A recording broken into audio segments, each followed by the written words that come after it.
Hello and welcome to another fun-filled edition of Adam's Music Box, where today I want to talk about the unknown wink wink collaboration between a Zappa and a Van Halen.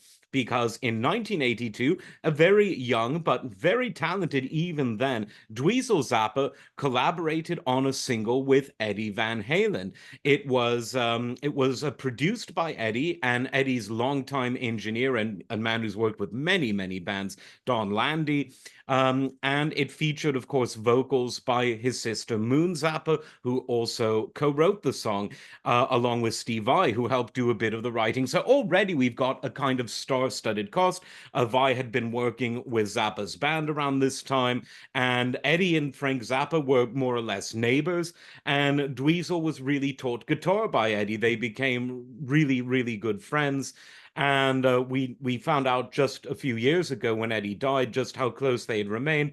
When Dweezil brilliantly eulogized Eddie in writing, they were obviously very close and they remained close. And one interesting story that I found very touching was that when Frank died in 1993, Eddie was the first person to call up Dweezil and offer his condolences. So they were obviously very close.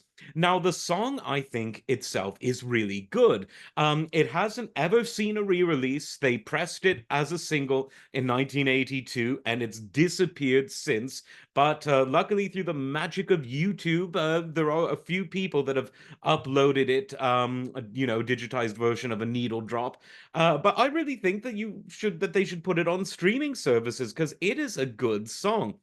I mean, they were very young at the time, but it shows quite a bit of musical maturity. The opening guitar intro is played by Eddie Van Halen himself, uncredited on the sleeve of the single, but it was Eddie. And people also say that this experience is what convinced Eddie to build his home studio because Frank had his utility muffin kitchen, his studio at his home, and Eddie looked and said, I want to do the same. And that was, in many ways, one of the inspirations, one of the main ones, actually, for 5150 Studios at Eddie's house.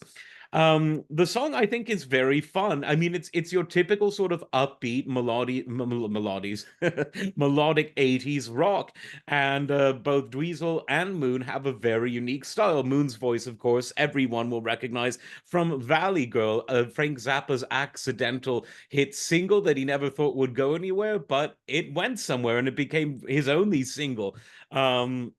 So that was a bit of a twist of fate there. So I think that it's really high time for this to be released because obviously Frank and Eddie aren't going to write any new music anymore. But this music of Dweezil is really interesting. Now, obviously, Dweezil went on to perform a lot of other music. His guitar playing itself improved. It was pretty good in '82, but it really improved as he got older. He was really a full-time student of the instrument, and he takes his playing very seriously, just as, of course, his father took all things music very seriously. But I think that more than just sort of a curiosity, an antique, I think that it's a good song, and we ought to be able to have it on our Spotify's and all the rest of it. Just my 2 cents. But if you've never heard of it, which I'm sure some people who are fans of both Frank, Dweezil, and Eddie might not have, it is out there. So just search for it, and you shall find. Like, subscribe, and we'll see you next time. Take care.